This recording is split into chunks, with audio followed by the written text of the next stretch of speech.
ме балалар? Бүгінгі сабағымыздың тақырыбы салыстыру операторлары. Жаңа тақырыпты бастамастан бұрын өткен білімімізді есімізге түсірелік. Біздің алдымызда логикалық оператордың командалары бейнеленген. Олар емес, немесе, және.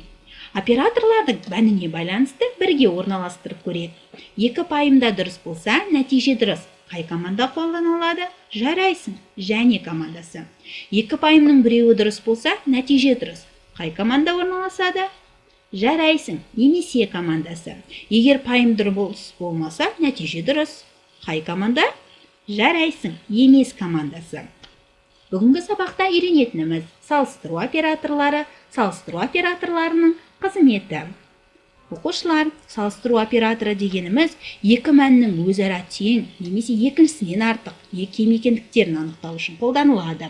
Салыстырудың ақиқат немесе жалған деген логикалық мәндерді программалау ортасында көрініп тұрады. Ағылшынша біз жалғанды фальш, ал ақиқатты true деп атаймыз. Салыстыру операторлары сол жақ мәні оң жақтағы мәннен кем, яғни кем таңбасы қолданылады. Сол жақтағы мән оң жақтағы мәннен артық, яғни артық таңбасы қолданылады. Екі параметр тең, онда тең таңбасы қолданылады. Оқушылар, енді салыстыру операторымен практикалық жұмыс жасап көрелік. Ол үшін Google браузеріне Scratch Online деп іздейміз.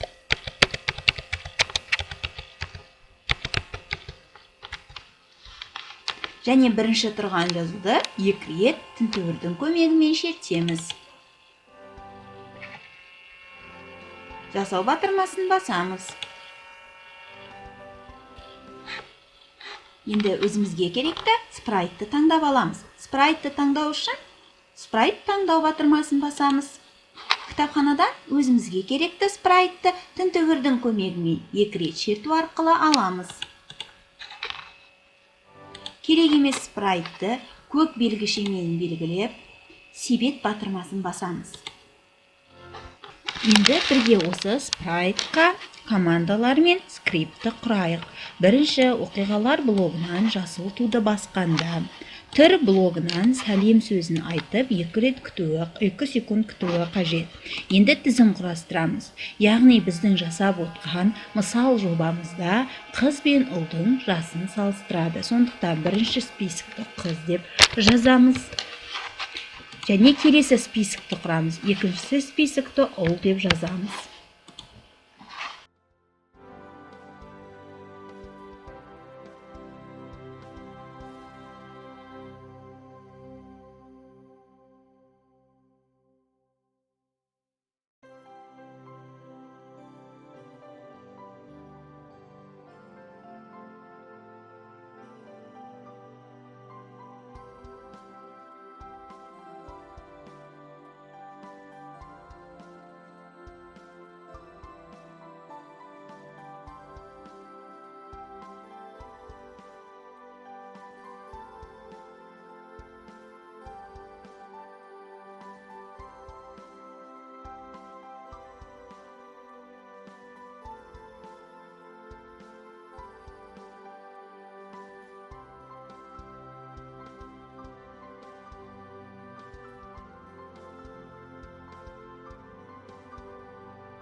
Бүгінгі сабақтың сөздігін дәптерімізге жазып алайық.